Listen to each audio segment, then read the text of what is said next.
मी doctor चिटणीस, कुलगुरू MIT world peace university Kothrud Pune. आपल्याला सांगताना हर्ष होतो आहे की 15वी भारतीय छात्र संसद ही 21, 22, 23 फेब्रुवारी 2026 रोजी MIT वर्ल्ड पीस युनिव्हर्सिटीच्या प्रांगणामध्ये होत आहे. याचे उद्घाटन 21 तारखेला संध्याकाळी 4:30ला होणार आहे. ज्यासाठी प्रमुख पाहुणे म्हणून Shri Digvijay Singh, member of parliament आणि आधीचे मुख्यमंत्री मध्य प्रदेश, तसेच राजदीप सरदेसाई, एक्लेम जर्नलिस्ट, हे दोन लाभलेले आहेत. ह्याचा जो व्हॅलिडिक्टरी सेशन होणार आहे त्यासाठी Shri Anurag Singh Thakur, member of parliament, doctor Sandeep Kumar Pathak, जे आम आदमी पार्टीचे मेंबर ऑफ पार्लमेंट आहेत, आणि श्री शाहिद सिद्दीकी, चीफ एडिटर नई दुनिया आणि former member of parliament Rajya Sabha आहेत, हे येणार आहेत. सर, ह्या छात्र संसदेला किती विद्यार्थी अपेक्षित आहेत आणि यावर्षी विशेष काय हे असणार आहे नाविन्य? कारण 15 वर्ष आहे. हो, अजून जरा यावेळेला भारतीय छात्र संसद याचे पूर्ण स्ट्रक्चर, याचे जे प्रणेते आहेत डॉक्टर राहुल विश्वनाथ कराड यांनी बदललेले आहे. ते विद्यार्थ्यांना जास्त जोडण्यासाठी, जास्तीत जास्त विद्यार्थ्यांना ऐकून घेण्यासाठी अशा स्वरूपाचं असेल. याचे 5 विभाग आहेत.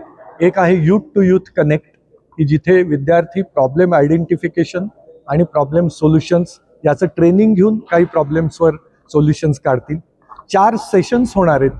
DLGP म्हणजे D फॉर डेमोक्रेसी पहिल्या दिवशी, दुसऱ्या दिवशी लीडरशिप आणि तिसऱ्या दिवशी पब्लिक पॉलिसी आणि गव्हर्नन्स, असे 4 सेशन्स होणार आहेत. या प्रत्येक सेशन हे 100 क्लासरूम्समध्ये होतील. बाहेरनं 100 एक्सपर्ट्स येतील.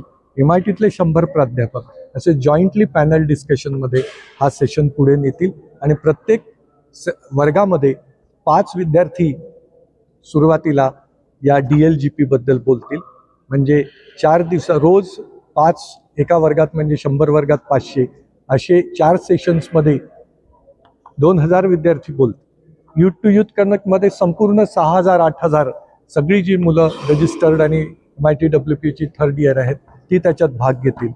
तिसरा महत्त्वाचा मुद्दा आहे की MIT भारतीय छात्र संसद DLGPचे कोलोकियम, म्हणजे मॉडेल युनायटेड नेशन्स सारखं स्टेजवर दोन्ही बाजूला संसदेचं स्वरूप तयार करण्यात येईल. एका बाजूला मुलं बसतील, दुसऱ्या बाजूला ती एकमेकांच्या अपोजिट पार्टीतली असतील आणि 2 प्रमुख विषयावर त्यांची चर्चा घडून येईल.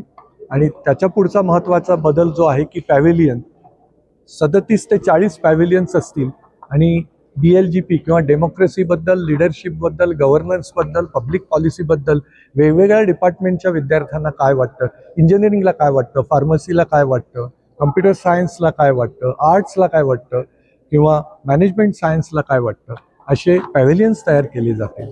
आपल्या सर्वांना विनंती आहे की आपण 3 दिवस सकाळी 10 ते रात्री 8 पर्यंत ह्याच्यामध्ये भाग घ्यावा. सर, NAP आहे आणि दुसरं आरक्षणाच्या विषयावर सिस्टीम आहे, त्यात काही बदल पाहिजे का, आणि रिझर्वेशन 50%च्या वर गेलं तर त्याचा काय परिणाम होईल, असे 2 विषय त्या वादविवाद स्पर्धेमध्ये आहेत.